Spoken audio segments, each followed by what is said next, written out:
कौनो लड़की से प्यार हो। 16 के उम्र में दिल टूटल 4 बार हो। अब नहीं करब कौनो लड़की से प्यार हो। 16 के उम्र में दिल टूटल 4 बार हो।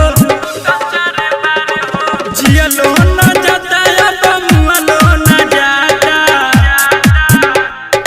जियलो न जाता अब मुअलो न जाता। ऐसा न रोग धरा जाता रिसो। अब नहीं करब कौनो लड़की से प्यार हो। 16 के उम्र में दिल टूटल 4 बार हो।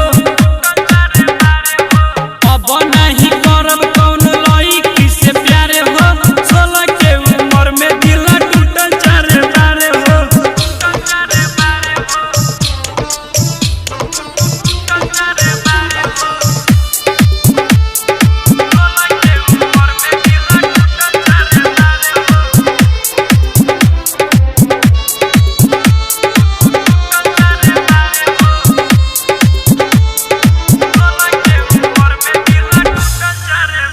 यारे पूछो तारी सा दिलवा के दिला रे। यारे पूछो तारी सा दिलवा के दिला रे। कर दे तारी सा जियल मुश्किल रे।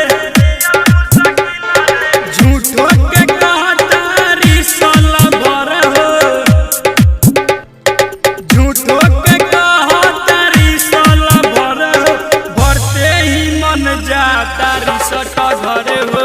अब नहीं करब कौनो लड़की से प्यार हो। 16 के उम्र में दिल टूटल 4 बार हो। अब नहीं करब कौनो लड़की से प्यार हो। 16 के उम्र में दिल टूटल 4 बार हो।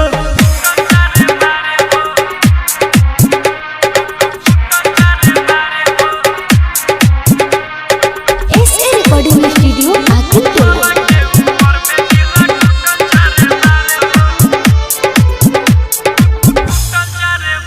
यार जियलो न जाता अब मुअलो न जाता। यार जियलो न जाता अब मुअलो न जाता। ओकरा बिना अब जियलो न जाता। कि अब नहीं करब कौनो लड़की से प्यार हो।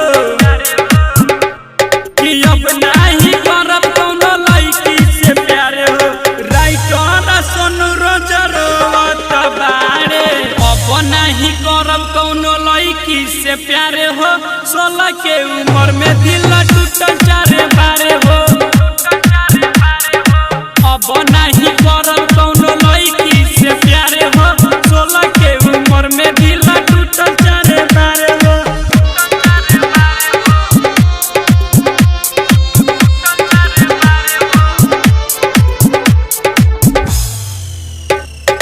पवन सूरज नहीं मनले हो बात के। पवन सूरज नहीं मनले हो बात के। खाके दुकानी रोवत बारे। पाई के मौका दे तारी सा धोखा। पाई के मौका दे तारी सा धोखा। नीतीश रो रो के कहत बारे। अब नहीं करब कौनो लड़की से प्यार हो। 16 के उम्र में दिल टूटल 4 बार हो।